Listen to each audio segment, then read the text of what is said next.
Ini adalah Munib Al-Masri, seorang warga Palestina yang dikenal dengan sebutan Godfather of Palestine. Taipan bisnis dan industrialis kaya raya ini menghabiskan seluruh uangnya untuk membangun ekonomi Palestina dan berjuang menolong jutaan saudaranya. Tapi tentu saja, setiap langkahnya selalu dijegal oleh kelompok Zionis. Di usianya yang sudah 89 tahun, dia masih tegak berdiri, berjuang melalui bisnis-bisnis yang ia bangun untuk negeri kelahirannya. Akankah ia berhasil? Seperti apa bentuk perjuangan Munib? Mari kita simak kisahnya.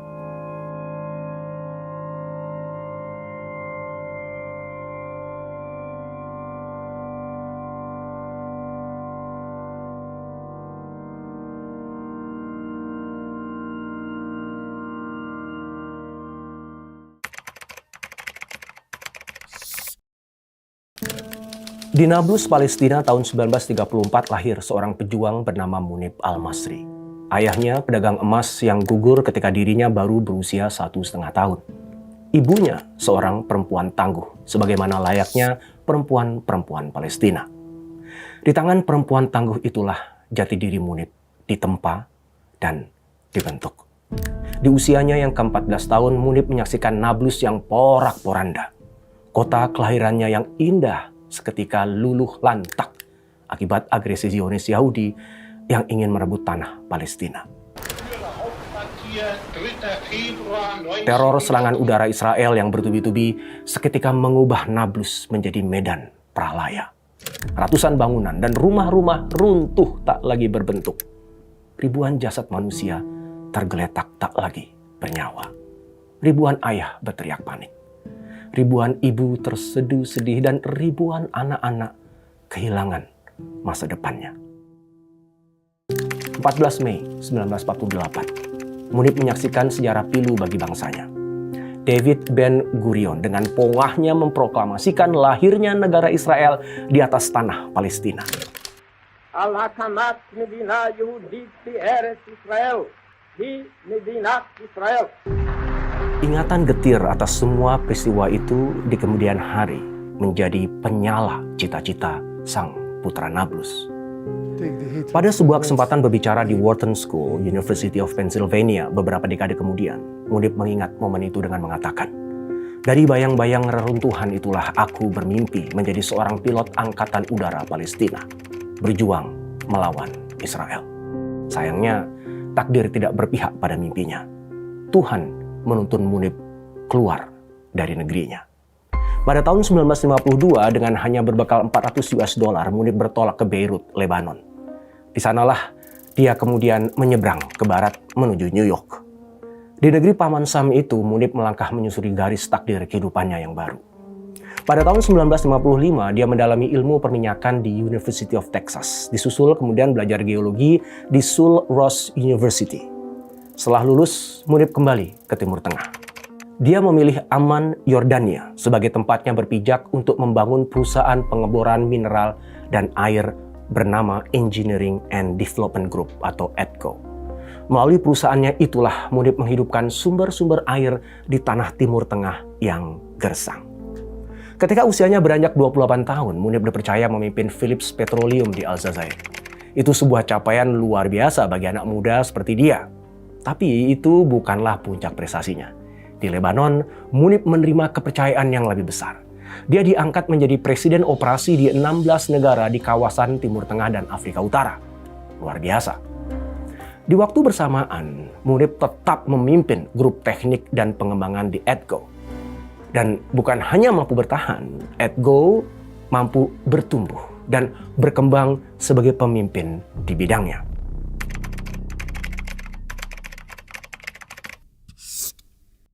Sukses Munib di negeri orang tidak membuat cintanya terhadap tanah Palestina luntur. Tekadnya tetap membara untuk terus berjuang membebaskan negerinya. Munib ingin berjuang untuk memakmurkan bangsanya dan mesejahterakan kehidupan saudara-saudaranya dengan caranya sendiri. Pada tahun 1993 bersama sejumlah ekspatriat Palestina, Munib mendirikan Palestine Development and Investment atau PADICO. Dengan PADICO itulah mereka berkhidmat membangun fondasi ekonomi Palestina. Mereka berjuang agar perekonomian di wilayah tepi barat dan jalur Gaza mampu tumbuh dengan investasi berkelanjutan. Di kemudian hari terbukti, Padiko menjadi penggerak bangkitnya bursa efek Palestina dan datangnya investasi asing untuk membantu membangun berbagai infrastruktur kehidupan negeri Palestina. Bagi Munib, Padiko bukan cuma soal bisnis. Padiko adalah senjatanya untuk berjuang mensejahterakan bangsanya dan menguatkan fondasi peradaban bagi generasi Palestina mendatang. Dia pernah mengatakan, dengan segala kekuatan yang Allah berikan, aku akan mempersembahkan seluruh kemampuanku untuk membangun ekonomi Palestina dan mencari solusi atas masalah pengangguran yang merajalela. Saat aku bisa memberikan pekerjaan kepada saudara-saudaraku di Palestina, di situ ada kegembiraan yang tak bisa diungkapkan. Tapi tentu saja, kelompok Zionis tidak suka dengan kiprah Padiko di Palestina. Otoritas Israel selalu berupaya menghambat laju bisnis Padiko. Banyak jalur distribusi dan perdagangan Padiko yang disekat sehingga menggoyahkan kepercayaan investor. Arabian Business melaporkan bahwa begitu banyak lini bisnis Padiko yang jadi terhenti. Hotel yang seharusnya ramai jadi sepi pengunjung. Demikian juga pabrik-pabrik milik Padiko yang akhirnya terpaksa harus ditutup. Maka dengan tertatih-tatih, Padiko terus berupaya untuk menggeliat. Sebab seperti yang dikatakan Munib, esensi dari Padiko adalah semangat nasionalisme, bukan sekedar keuntungan. Kita perlu merangkul para konglomerat Palestina untuk berjuang demi kepentingan bersama bangsa. Dan Munib tidak hanya bicara. Ia dengan tulus menginvestasikan lebih dari 20 juta US dollar atau setara 310 miliar rupiah dari kekayaan pribadinya untuk kemajuan Palestina. Dengan begitu, uang Munib bukan hanya sekedar uang, tetapi menjadi cahaya pencerah harapan bagi rakyat Palestina. Melalui Yayasan Masri, Munib menorehkan jejaknya sebagai filantropis ulung.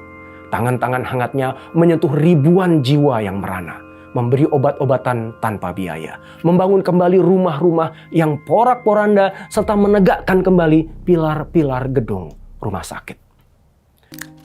Di tanah airnya, Munib menyediakan harapan untuk masa depan anak-anak Palestina melalui program beasiswa. Juga membangun banyak universitas. Ribuan warga Gaza dan tepi barat pun akhirnya punya mata pencaharian yang pasti. Meskipun telah menyumbangkan jutaan dolar dari hartanya, kekayaan Munib tetap stabil. Edgo, perusahaan yang ia dirikan, terus bergerak menjadi mesin penghasil uang yang tidak pernah gagal menyediakan semua kebutuhan Munib. Sementara itu, Padiko telah menjelma sebagai raksasa investasi. Data terbaru menyebutkan Padiko telah mengelola dana sebesar 815 juta US dollar atau sekitar 12,7 triliun rupiah.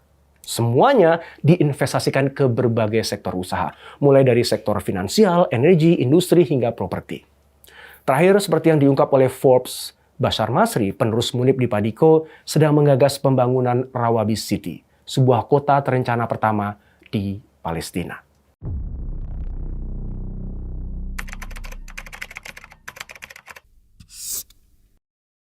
Ibarat satu ladang tidak cukup untuk beramal, Munib juga mendedikasikan dirinya untuk mendukung usaha-usaha perdamaian dan persatuan untuk bangsanya. Dia mendirikan Forum Palestina yang berdiri di garis terdepan untuk menyuarakan aspirasi rakyat. Dia mewakili suara warga negara independen yang berharap Palestina tetap bersatu. Dengan memanfaatkan pengaruhnya, dia terus menjebatani jurang pemisah antara Fatah dan Hamas yang kerap kali sering bertentangan. Rumahnya yang berpintu kayu klasik menjadi saksi sejarah tentang pertemuan-pertemuan penting dua faksi yang bertikai itu. Di balik dinding tebal rumahnya, Munib telah berulang kali menjadi mediator pembahasan masalah dan perumusan perjanjian di antara kedua belah pihak. Dia sangat yakin bahwa dialog adalah kunci pembuka perdamaian. Dalam wawancara dengan Ynet News, Munib terlihat lelah di usianya yang ke-89 tahun. Kecuali matanya yang tetap berbinar setiap kali dia bicara tentang Palestina. Dalam setiap kata yang diucapkan, terasa kobaran api semangat perjuangan yang menghidupkan optimisme rakyat Palestina walau tengah hidup dalam tekanan Zionis Yahudi. Tonight, months of escalating tensions between Israelis and Palestinians have erupted into a firestorm.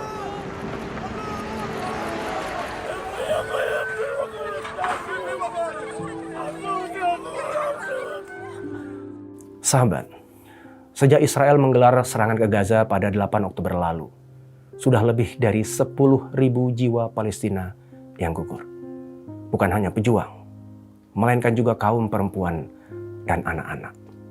Majelis Umum PBB telah mengeluarkan resolusi gencatan senjata yang didukung 120 negara. Akan tetapi seperti biasa, Israel membangkang. Perdana Menteri Israel Benyamin Netanyahu dengan tegas dan pongah menolak gencatan senjata dengan Hamas. Lalu tentang nasib Munib dan bisnisnya di Palestina, belum ada kabar. Tapi yang pasti, saya percaya bahwa apapun yang terjadi, Munib tidak akan berhenti berjuang. Dia akan terus mengejar mimpinya yang tidak pernah luntur untuk melihat bendera Palestina berkibar megah di tanah kelahirannya. Perjuangan Munib membuka mata kita. Banyak cara untuk berjuang membela saudara-saudara kita di Palestina. Munib tidak bisa menerbangkan pesawat tempur, maka ia berjuang melalui bisnisnya. Tapi siapa saya, pikir Anda? Saya bukan taipan bisnis, bukan juga orang yang punya pengaruh. Lalu apa yang saya bisa lakukan? Ketika Nabi Ibrahim akan dibakar oleh Raja Namrud, seekor semut berjalan sambil membawa setetes air. Di tengah perjalanannya ia bertemu dengan seekor burung gagak yang bertanya, "Wahai semut, apa yang kamu pikul itu sampai kau begitu payah membawanya?" "Aku membawa air. Tidakkah kamu mendengar kalau Namrud akan membakar Nabi Ibrahim?" "Aku ingin membantu memadamkan apinya," jawab si semut. Sang gagak tertawa. "Apa yang bisa kau lakukan dengan setetes air itu?" Semut menjawab, "Aku tahu setetes air yang kubawa tidak akan bisa memadamkan api besar Namrud. Tetapi dengan ini, aku menunjukkan di pihak mana aku berada."